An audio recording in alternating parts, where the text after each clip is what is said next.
Olá, seja bem-vindo para mais um encontro com Jesus na montanha, para a gente estudar as palavras dele no Sermão da Montanha, Sermão do Monte também, como nós chamamos. Quero dizer que nós vamos continuar neste vídeo as outras 4 bem-aventuranças. No vídeo anterior, você que está acompanhando toda semana, nós tratamos das 4 primeiras bem-aventuranças e hoje vamos tratar das 5 últimas, as 4 mais o seu desdobramento. Também vamos falar do já ainda não do reino de Deus. É sempre muito bom e agradável ter você aqui, por isso, se você não for inscrito no canal, se inscreva.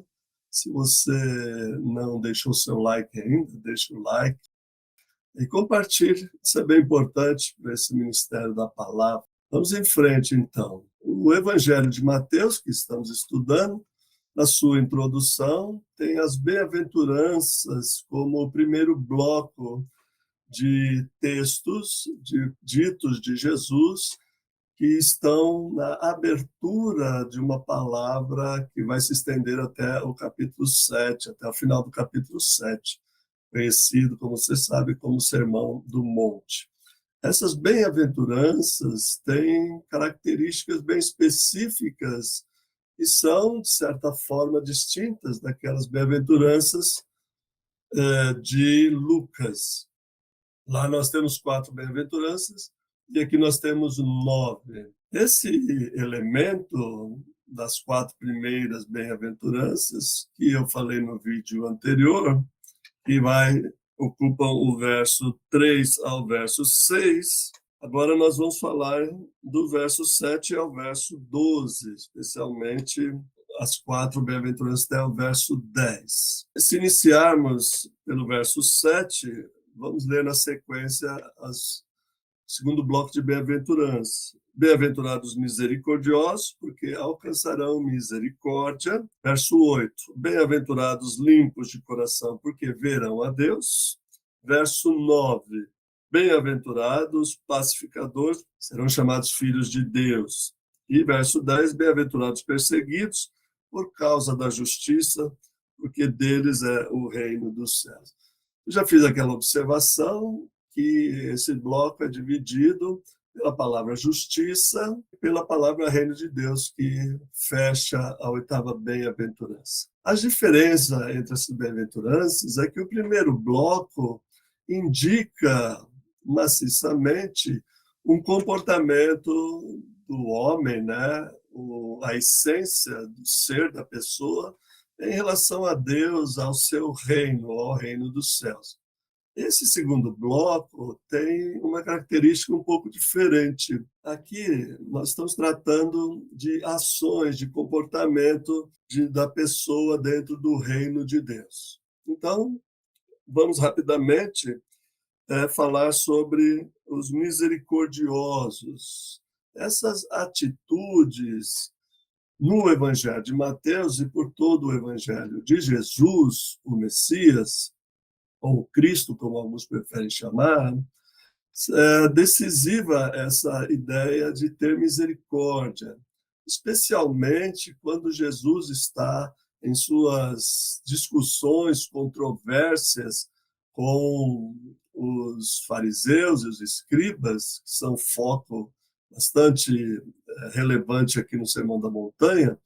Jesus diz que eles, os religiosos, as pessoas deveriam dar o dízimo do cominho, da hortelã, fazer todas as coisas que ele mandou, mas não esquecer do preceito principal, que é misericórdia quero e não sacrifício. Essa palavra é decisiva para alguém que segue Jesus, para você, discípula, para você, discípulo de Jesus. Que a misericórdia é uma ação de relação com as pessoas, de relação horizontal, como nós chamamos, né? A pessoa para com outra pessoa. E não é sem motivo que o reino de Deus é feito e pautado nesses relacionamentos de misericórdia. A misericórdia tem como característica principal você colocar-se no lugar dos outros, sentir a dor do outro. Algumas pessoas chamam de empatia. Bom, isso está correto também, mas o Evangelho chama de misericórdia. É aquela palavra que significa ser mísero com o outro, ser mísero de coração. A palavra misericórdia significa essa conjunção de ações onde você se relaciona agindo com outra pessoa. E a misericórdia é necessária porque, como nós já vimos na bem-aventurança, os pobres de espírito, verificamos que os pobres, em geral, são pobres materiais em todo o Novo Testamento. A misericórdia é esse ato de estender as mãos para os necessitados. É diferente da compaixão, apenas em grau, mas não em essência. A compaixão é o que nos move para praticar a misericórdia. Então, bem-aventurados misericordiosos, porque alcançarão misericórdia. Se alcançar misericórdia, certamente é a misericórdia de Deus. Mas não apenas de Deus, eu vou um pouco mais além, alcançar a misericórdia de outras pessoas também. Porque são relações mútuas, são relações que se estabelecem simetricamente, isso é, na mesma proporção, na mesma altura, na mesma dignidade. Então, há bastante para ser explorado aqui, como nosso objetivo é dar diretrizes para uma posterior exploração de cada item dessas bem-aventuranças. Então, fica aqui o direcionamento de buscar no Evangelho de Mateus e no Evangelho de Jesus e seu ministério essa palavra misericórdia e essa atitude para com o outro.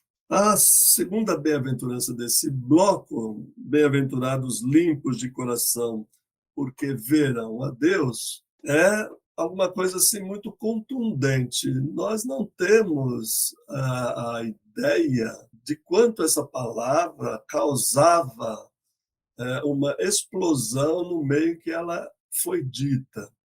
Lembre-se que Jesus está orientando seus discípulos, dando a nova Torá, a nova lei para os seus discípulos, e agora são súditos do reino de Deus, mas a multidão também está ouvindo Jesus. Esse sermão da montanha é dirigido a esses dois atores. A multidão que está impedida de se chegar a Deus, de se chegar ao templo, que é o único lugar onde se afirmava poder ver Deus, essa multidão está recebendo uma palavra agora de libertação, uma palavra que permite que eles se aproximem de Deus. Não se aproxima, claro, de qualquer jeito, não se aproxima de Deus de qualquer forma, mas é chegado o reino de Deus até eles com a ideia de que a exterioridade da religião não tem nenhum peso no relacionamento com Deus, mas a interioridade, as intenções do coração. Eu gosto muito dessa expressão, né, que vem do âmbito da igreja cristã, séculos, né, as intenções, apresentar a Deus as intenções do coração. E a exigência que se tenha um coração limpo. Pelo Evangelho de Jesus, o coração limpo é um coração cheio de boas palavras. No Evangelho de Mateus, quando Jesus fala, no final do capítulo 13, sobre os tesouros que o mestre bem instruído tira, ele fala do coração. Do bom tesouro, as pessoas tiram boas coisas. Então, o relacionamento com Deus, Jesus tira do âmbito do rito e do formalismo, que a gente chama sempre de religioso, e traz para o âmbito pessoal, para o âmbito interior do homem, da pessoa humana. Isso é muito importante porque, ainda hoje, a ideia de aproximação de Deus, vamos à casa do Senhor, traduz, em grande medida, essa ideia de que nós só veremos Deus ali. Mas pense numa pessoa que está enferma, uma pessoa que está impossibilitada de ir à casa do Senhor. Essa pessoa está na presença de Deus, que se espalha, uma presença que se espalha e espraia por toda a criação.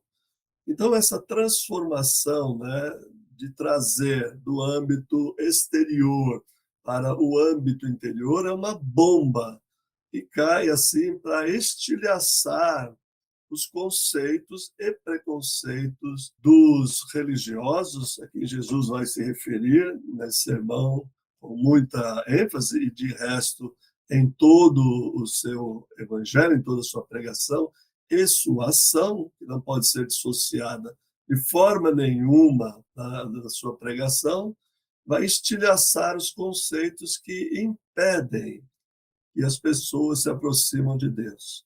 Qual é a exigência? É que você tenha o coração limpo. E Jesus vai explicar no seu evangelho o que é ter um coração puro, um coração limpo. A gente vai descobrindo à medida que vai lendo, folheando o evangelho. O mais importante aqui é destacar essa inversão perspectiva do exterior, da aparência, para o interior, para a essência. Okay? A outra bem-aventurança está no verso 9: bem-aventurado os pacificadores, porque serão chamados filhos de Deus. É muito interessante cada detalhe do Evangelho, né?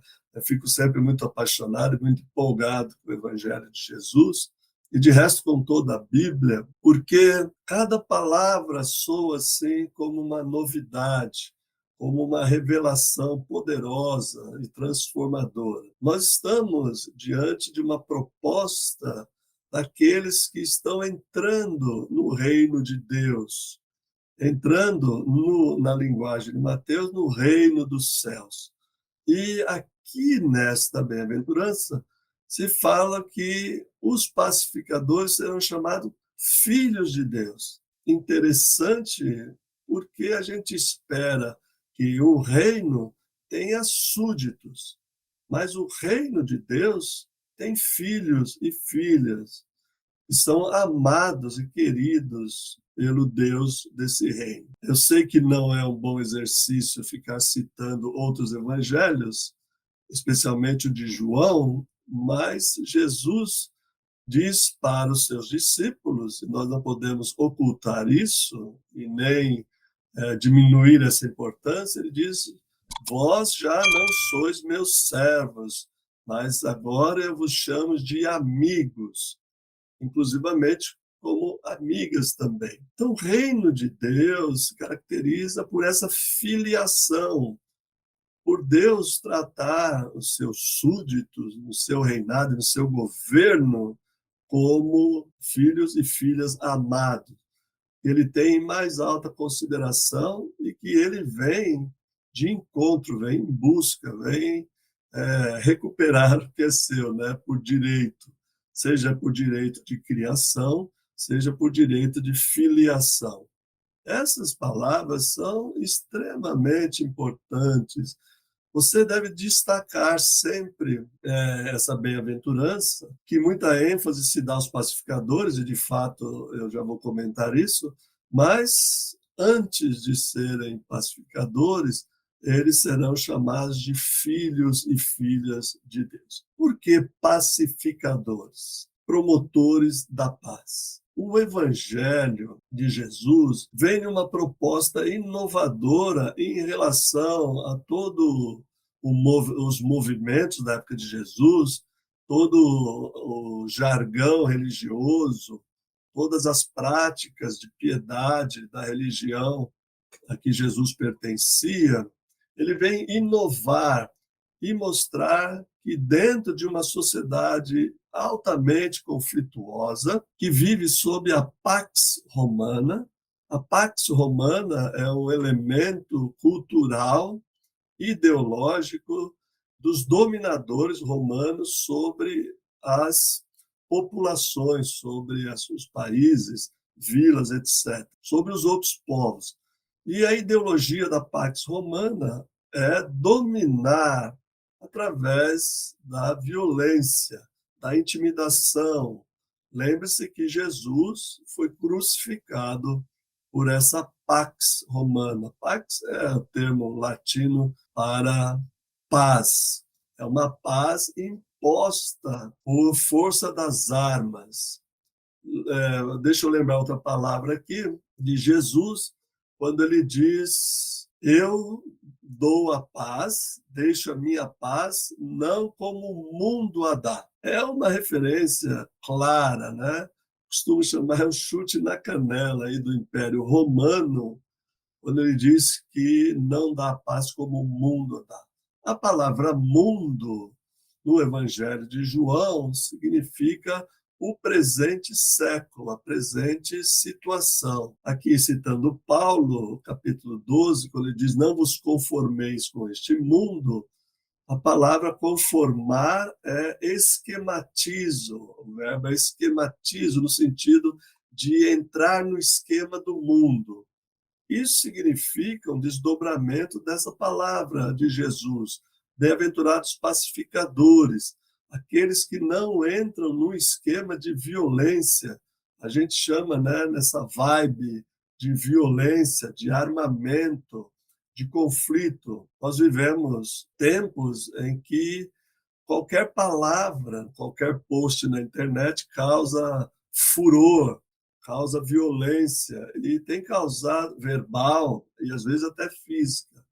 Então é nesse mundo de guerra, de conflito, de todo tipo de violência que nós somos chamados a sermos pacificadoras, pessoas que levem a paz, que levem a mensagem da paz e que faça a mediação com as partes em conflito.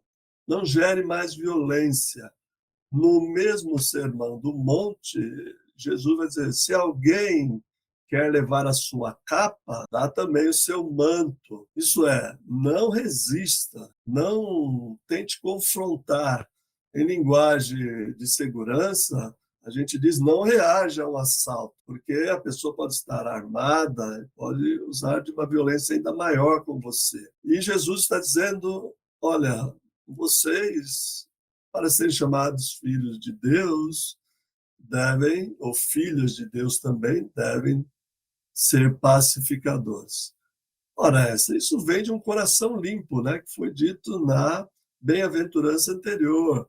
Bem-aventurados limpos de coração. E uma das características de um coração limpo é desejar ardentemente a paz, a pacificação com outras pessoas, e neste caso aqui, com o próprio Deus, né? Que encontra e busca paz com Deus também. A outra bem-aventurança, no verso número 10, bem-aventurados perseguidos por causa da justiça, porque deles é o reino de Deus. Aqui nós temos o fechamento, então, das 8 bem-aventuranças. Eu já falei no vídeo passado e mostrei para vocês que a palavra justiça fecha os 2 blocos, a 4ª bem-aventurança e a 8ª, e o reino de Deus forma, então, esse envelope, esse enquadramento das 8 bem-aventuranças. Notem que ele fala: bem-aventurados os perseguidos. Eu já comentei rapidamente no vídeo passado essa perseguição. E a 9ª bem-aventurança é o desdobramento da 8ª bem-aventurança. Isso é, existe um custo, e às vezes bastante alto, de seguir o reino de Deus. Não é moleza. Aquele evangelho que costuma se chamar barato, que se vende a preço de banana, não condiz com essas altas exigências de Jesus. Você pode esperar, né, que as pessoas vão reagir, podem reagir até de forma violenta. Diante dessas críticas, dessa violência, as pessoas podem romper relações com você, né, e acabar se afastando de você, mas é um custo que nós não queremos, mas que está explícito, não só implícito, mas explícito em praticar o evangelho do reino.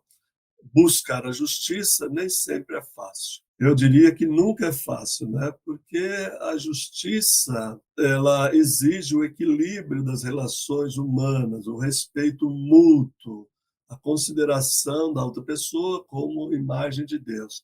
E o que a gente tem visto no machismo, a misoginia, o racismo, o escravismo e todo tipo de manifestação de corações não limpos são elementos de ruptura e de violência na sociedade que geram esse tipo de desequilíbrio. Então, a justiça tem um preço alto. A justiça do reino de Deus, ainda mais, porque é uma justiça pacificadora, benevolente, compassiva, misericordiosa, ela está interessada no bem-estar das pessoas, não quer fazer justiça nem vingança no sentido jurídico, mas quer a harmonia na convivência entre as pessoas e Deus e entre as pessoas e as pessoas. Amar a Deus sobre todas as coisas e ao próximo como a ti mesmo. Portanto, é de se esperar, você deve esperar, né,